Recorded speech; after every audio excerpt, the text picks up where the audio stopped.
So Darius Brberick asks a question. I once participated in a project as a Java developer, and there was a consultant who positioned himself as a proxy between the team and the client. We found ourselves in a conference room at times with 5 people, sometimes 12, silently allowing this consultant to be the sole speaker. He was also the only one crafting lists of questions for the client and consolidating everyone else's ideas.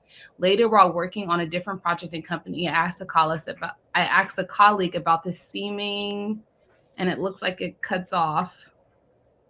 Um, the question cut off. So Darius, if you are still with us and you have the rest of your question, please feel free to post it in a second comment. It may have had a character limit, so we can finish the question.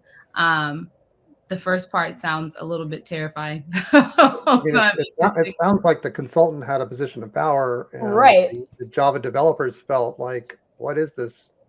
Why is there a person consolidating? Why is a person blocking us from the client? First of all, we generally recommend that developers get as much contact with the client as possible, because that's where you learn a lot of things and maybe avoid waste. So I don't know if this was a situation, Darius, where you were feeling unsafe to speak up to whomever put the consultant in place. Um, why was that role put in place, and just trying to get some shared understanding of what's going on here, because it doesn't sound like it's very productive. Right. Well, and I think I mean, I know we're making assumptions on what the rest of the text had, but it sounds like, I mean, you can absolutely weaponize, which we really haven't talked about. You can weaponize your position of power super easily. If you're the sole person that everyone listens to or that everyone fears, that's a way to weaponize your position of power. Then we're not really caring. If we go back to Kim Scott's Radical Candor, if you've never read the book, I highly recommend it. But Josh and I both talk about it a lot.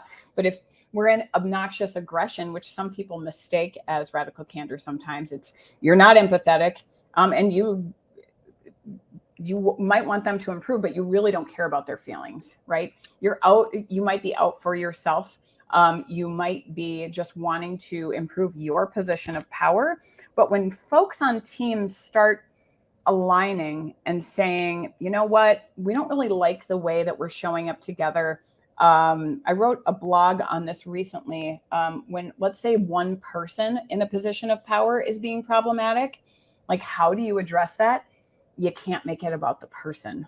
You have to make it about the process and the things that are happening around it. So the example I used in the blog was, there was somebody who had sole control over everything that went through.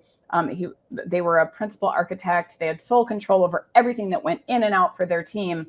And everyone was so frustrated on one of my teams. People just were quitting left and right. Team full of quote unquote bad apples who were just so negative. And I understood why they were negative. But I just thought there has to be a different way to do this. And a new person on the team with new ideas said, what if we didn't make this about this person? What if we made it about what's happening around the person? How many other teams are being negatively impacted? How much money is that going to cost us? And so that's how they ultimately shifted things, is they took the power away from that person in a position of power because it was being weaponized. And also, like, giving that person a break to say, you don't have to be responsible for everything all the time. So when you're sick or you're out on vacation for a week and you come back to all these PR requests, these PRs, like, so you're going to do all of them?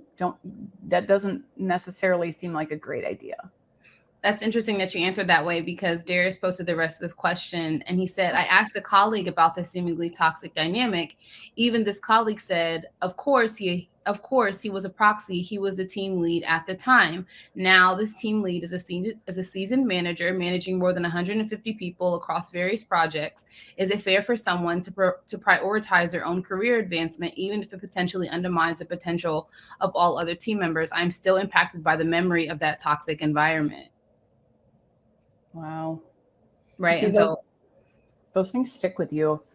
Right. They stick with you a long time. And like, how do you start to like undo that?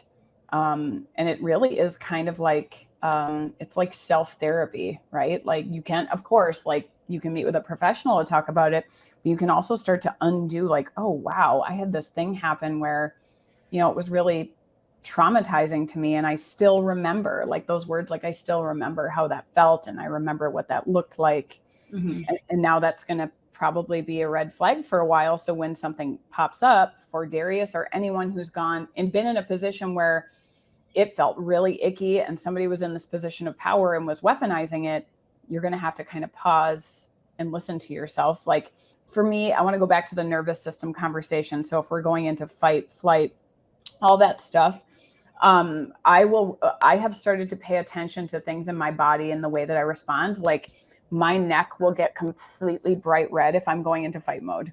I just get it like flares up. My chest gets really warm. I can feel that my heart's racing. My hands get clammy. Like your body is screaming at you and saying, stop, just stop. Like listen for a second. Just listen to me and listen to what's going on. Don't immediately react because those things, you know, our trauma response was to keep us alive as cave people.